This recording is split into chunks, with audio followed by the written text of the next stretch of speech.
Good evening, ladies and gentlemen. Welcome to this edition of Primetime Newscasts on Canal International. I'm called Maureen Top Stories.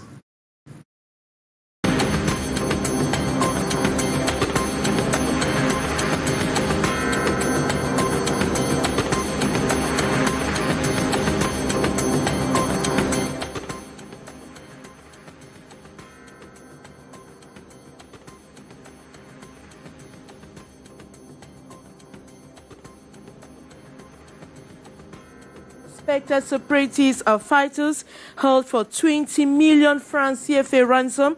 The president of the Northwest Chief of Conference was kidnapped in his native Bambalang in Dop, Gorkitunja Division. And banks in Cameroon have begun reflecting on strategies through which they could bring the population closer to banks, as the bank prevention or penetration rate still remained low at 28.3%.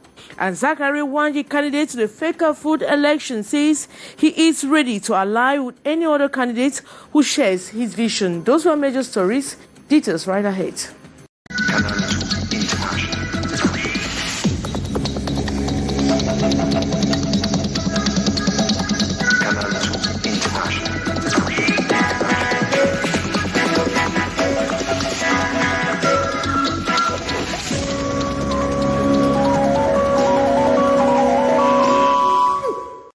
Good evening once more. He tried to preach by example but has been kidnapped by gunmen in his native Bambalang village, Gorkitunja Division, Northwest region of Cameroon. That is from Yankom Kevin Shumentak, president of the Northwest House of Chiefs, who has been calling on traditional rulers in the Northwest region to return to their villages and animate the socio-cultural life after a long period of silence. More in the following story. The president of the Northwest House of Chiefs, who doubles as the vice president of the Regional Assembly, has been kidnapped from Yankom East yesterday, Tuesday, December 7, by armed men suspected to be separatist fighters in his native Bambalang village in Dop subdivision, where a hart arrived to chair some traditional ceremonies of the Mbu Yankom. I didn't know.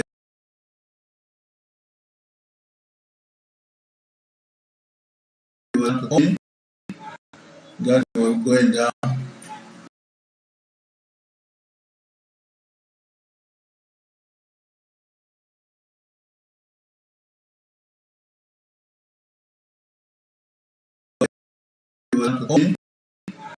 That was going down.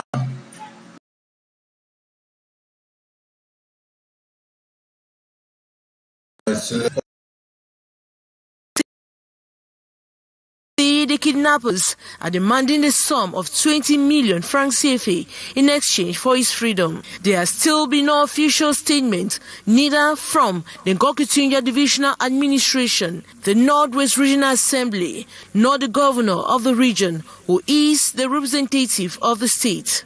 Some people don't exactly know what is happening, why the Anglophones are fighting with the Francophones, why government is sent out a big army to be killing, and why the schools are not opening.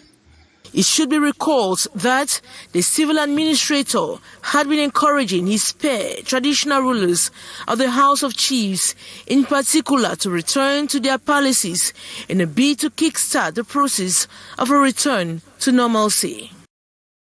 Banks in Cameroon have begun reflecting on a strategy through which they could bring the population closer to banks. At the bank, a penetration rate stands at 28.3% within the framework of the banking week. The financial institutions are also discussing ways to meet up with the digital revolution of the sector. Gladys Ambodibang has the rest of that story. In the last 15 years in Cameroon, the bank penetration rate amongst the active population has tripled to reach 28.3%. But financial institutions believe the population's level of access to banking services still remains very low. Reason why the Professional Association of Credit Institutions of Cameroon, APECAM, is highlighting the quiet revolution in the national banking sector and exchanging with the public to bring the population close to the bank. We want to have the feeling of the people who are our customer or not our customer. We want to know what they expect to the bank, what is their problem, and after that we'll come back and say what can we do more to give them satisfaction.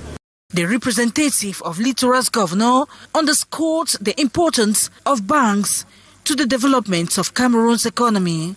It is the bank that is at the heart of development in Cameroon.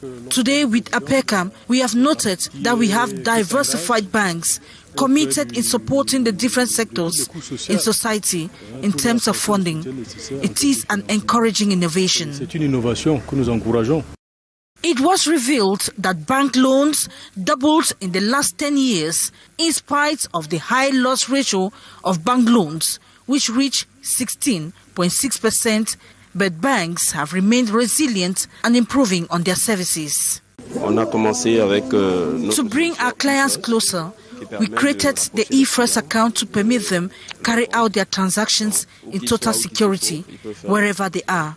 But we noted that all clients were not in possession of smartphones and difficulties accessing the internet, so we changed the strategy for better satisfaction. The theme of this first edition of the Bank Week is the bank facing the development challenges in Cameroon. The gap between a person's living with disabilities and their social inclusion in the society to avoid inequalities was at the center of a sensitization campaign to government high school and Anguissa. The school administration were told to respect the laws protecting people with disabilities. As we hear more in the following story. Joy, happiness, and proud of who she is the mood that marked the sensitization campaign in the government high school Anguissa in the Yaoundé 4 subdivision. This young Cameroonian with disabilities showcasing her capacities. This caravan of sensitization is in line with the commemoration of the 30th edition of the World Day of Persons with Disabilities. We are at Lycée d'Anguissa to carry out a sensibilization of the taking into consideration of children living with disabilities, to talk about inclusive education and how the children that are not having all the different capacities that different children have can have equal rights with children that are normal, that have all the parts of their body, like those who have legs and those who don't have legs. We want to make sure that even in schools like this, they can have the different accessibilities that they need to be able to have education equal with those who are also normal. The increase of persons living with disabilities in government institutions shows the government's numerous effort in the promotion of social cohesion. Taking into consideration infrastructure in schools, that is making sure that the different infrastructures put in place, like the buildings, the classrooms, the toilets, take into consideration these children living with disabilities so that they can have equal access to these services like normal students. The theme, education and inclusive healthcare, has specific objectives to sensitize the national opinion and communities on disability, identify mechanisms and strategies for the full participation of persons with disabilities in social life, popularizing the laws relating to the protection and promotion of the disabled persons, and many others. And we take you to a small village called Soleil in Cam division, where tension is currently high. The population remains disgruntled on what they have described as a malicious attitude of the divisional officer of Yabasi, said to have outsmarted them over another village. More in the following story. The sounds of the drums attract from a distance. We are in Soleil village in Cam division. This December 4, men, women, students, as well as traditional dance groups gathered in all excitement at the village square to welcome the divisional officer. But the excitement quickly died out as the divisional officer fails to show up at the ceremony. Confused and panic-stricken, the furious population in trying to question the attitude of the divisional officer officer of Yabasi got a contrary information that he rather outsmarted them for another village, Njanga, for the installation of the chief. Ma déception est que j'ai reçu la note de sous-préfet qui devait faire une tournée de prise de contact. I am rather disappointed because I received a message from the divisional officer that I had to embark on a contact tour to Sole on the 4th of December 2021 at 1 p.m. I was rather surprised that before midday, the same deal passed by my compound with its collaborators to a village that does not even exist called Njanga. Avec son cortège pour aller dans un village fantôme qu'on appelle Njanga.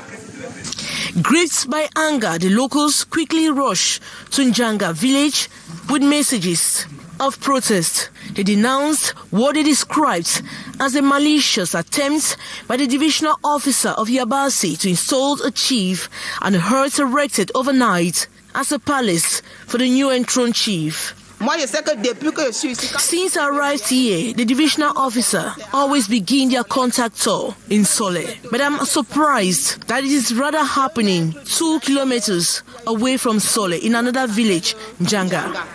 Moi, je suis un anglophone. I have known the chief of Sole for more than 30 years. He had given us the liberty to farm just anywhere. Et nous encadrer plus. The chief of Sole talks of manipulation and warns those trying to derail the divisional officer as acting against the ancestral fathers. He threatens a lawsuit as the only measure to bring the deal to order.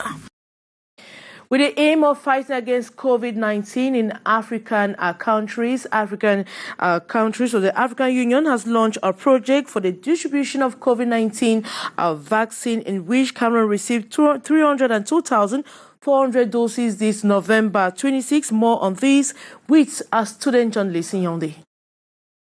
302,400 doses of Johnson & Johnson received in Cameroon in November 26 with the aim of combating COVID-19. The project Saving Life and Livelihood is an initiative of the African Union to eradicate COVID-19 in all African countries. Johnson & Johnson already available and Cameroonians called to come and get vaccinated so as to bar the way to the pandemic. In our center, vaccines are free of charge. It's important to be vaccinated if you want to have common immunity and save life. A single dose of Johnson was founded in clinical trials to have an efficiency of 66.9% symptomatic moderates. For now, after I'm vaccinated, I'm not feeling special cases, special things. In fact, I'm feeling like normal. Apart from some small bites I'm feeling, but actually I'm not feeling anything special. This project launched in June 2021 with a partnership of 1.5 billion that aims to enable vaccination for millions of people, develop a workforce for vaccine manufacturing, strengthen the African CDC capacity to oversee a historic vaccination campaign, and effectively respond to the future outbreaks.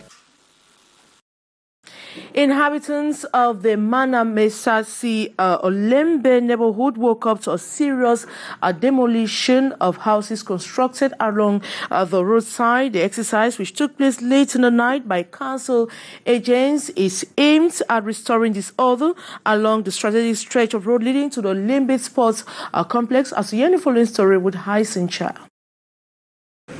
Frustrated and perplexed, the state of mind of these inhabitants this Wednesday morning. They all woke up to see their business houses beside the Mesasi Olembe stretch of road demolished. Objective, clear and render the road to the Olembe Sports Complex presentable and easily accessible. The victims in shock. Puisqu'ils sont arrivés très tard dans la nuit. They came very late in the night. I could not imagine. When I got up this morning, I started seeing images on the social media, how some of my colleagues had filmed, beginning from the Emana Bridge. Rushing here, all was down. The material damages, quite enormous. At this period of the year, it is really disturbing.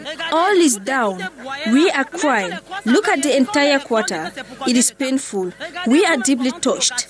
This is our country. People shouldn't treat others like tenants in their own country. You get up one morning and all you count on is down.